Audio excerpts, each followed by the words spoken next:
What is up, YouTube? Welcome to PanFro Games. We're back again with another Pokemon Scarlet and Violet 7-star raid, and we're breaking down the event and everything you need to know about it. And of course, guys, don't forget to leave a like, subscribe if you're new. I really appreciate it. Consider supporting the channel by joining PanFam. Hit that join channel member button below. So our newest 7-star raid is going to be the last starter raid for Pokemon Scarlet and Violet, unless they decide to do the Paldea starters, but I personally don't think they're going to go down that route. So it's going to be Ground, Tera, Torterra with the Mightiest Mark, and it's going to be available from November 14th to the 17th, and then November 21st to the 24th. In that second raid series, it will be filled with 5-star Blissey raids that you can get Tera shards, which is always nice to get. Now, Tera Ground is very interesting because, you know, Torterra is already a ground type and a grass type, so it's going to get stab boosted and Tera boosted ground type moves.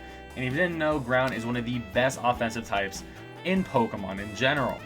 Now, looking over Torterra's stats here, we can see that one, it has really good defensive stats and its HP stats. So 95 HP with 105 defense is going to make it so physical attackers may not be the solution to this raid. Now, we want to target this 85 special defense, but still with 95 HP, it's going to be very bulky in general.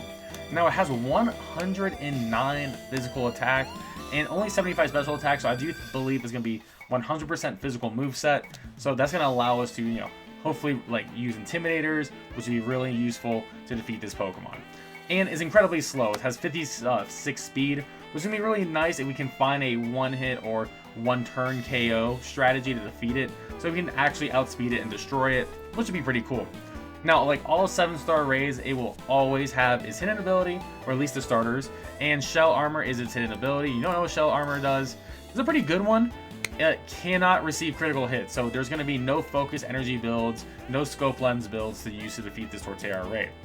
Now, breaking down its moveset, looking at the moves it learns by level up, it's actually really strong. I guess the strongest ground type move in the game, called Headlong Rush. Sounds like this is ground type close combat. I definitely think it's going to have it probably as a one-time move. Maybe on turn 0, uses it and removes its stats, so it removes the debuffs from itself. But I do think Earthquake has the highest possibility, especially because it's ground Tera. Also, I think something like a Wood Hammer is absolutely going to go on this, you know, so it has its ground, going to have its grass stab moves. And then from there is very interesting. I do think Crunch is just a very strong move it could have, just for good coverage. So I can see Crunch being on this moveset as well. So that's 3 moves. And then for setup on level up, I think Curse has a pretty decent chance, you know, increasing your physical attack, your physical defense, and it doesn't care about its speed in general. So a Curse could be the setup move.